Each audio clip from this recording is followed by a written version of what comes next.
This is the single most outrageous thing to come out of Munich in a very long time. Powered by a precise combination of electricity and fossil fuel, this insane machine brushes up against the $150,000 mark. This is the future of BMW. This is the i8.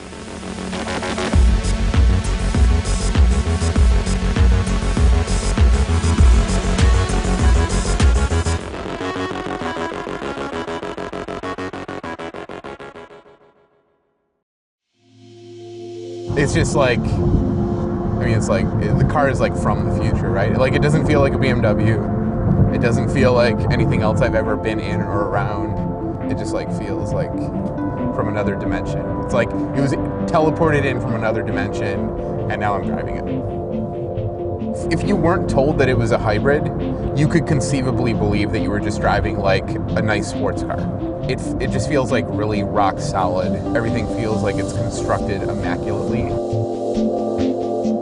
Everywhere you look in and around the i8, there are bits and pieces of technology that are going to find their way into the company's entire lineup over the coming years, one way or another.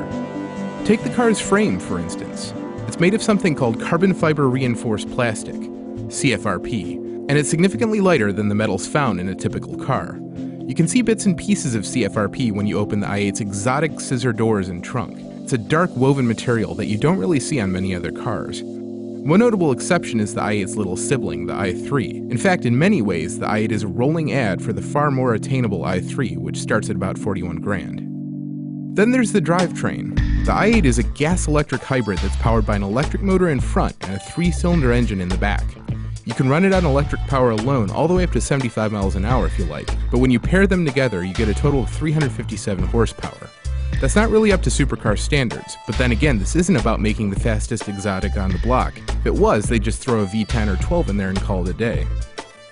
One thing that sets the i8 apart from your average supercar is that it has an electric motor driving the front 2 wheels, and then the very small 3-cylinder turbocharged engine in the back driving the rear wheels. And so you end up with an all-wheel drive system, and you can set it into electric-only mode. And you can also set it into a power mode that keeps both the electric and the gas engine turned on at all times for maximum power.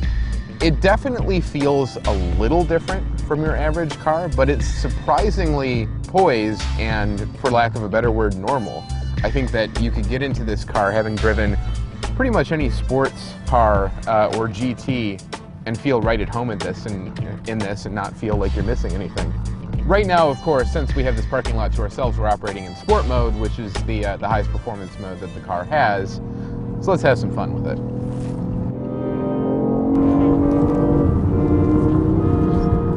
Okay.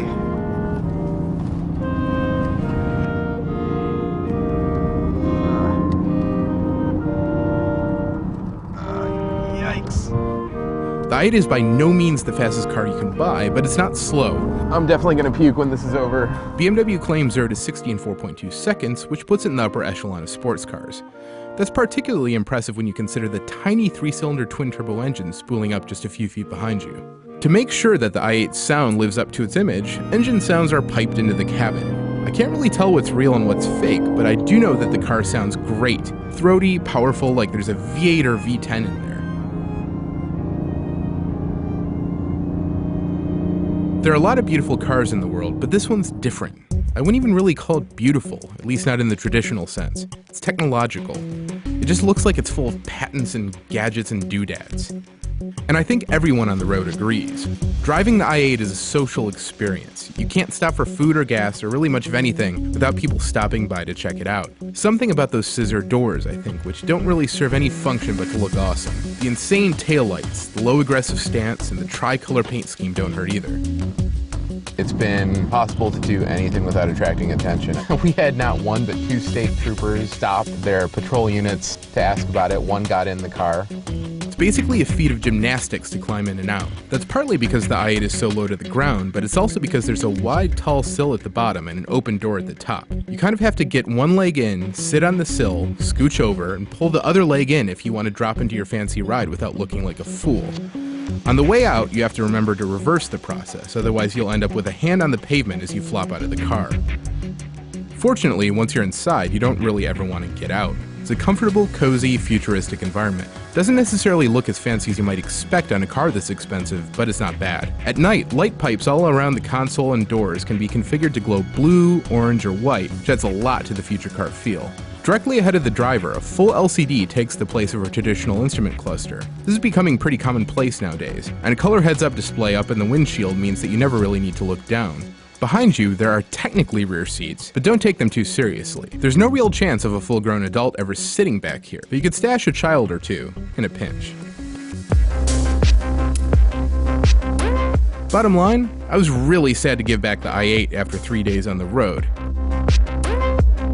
It feels poised and balanced and with a low center of gravity as a good sports car should. It feels really solid and it feels like a tour, meaning that you could take it on a road trip and not want to kill yourself after a few hours, either through engine noise or vibration or just harsh road feel. It's comfortable, but still sporty. I can't get enough of the engine noise, and I still can't tell what's real and what's fake, but I don't care because it just sounds dope. And I've heard the car go by as a bystander, and it sounds good from the outside too. So yeah, it's music to my ears. It sounds great. With a gun to my head, I'm not sure it's the first car I would buy with $150,000 to spend, but it's still an incredible display of a lot of cutting-edge car tech in one place. If the i8 is a little peek into the future of driving, count me in.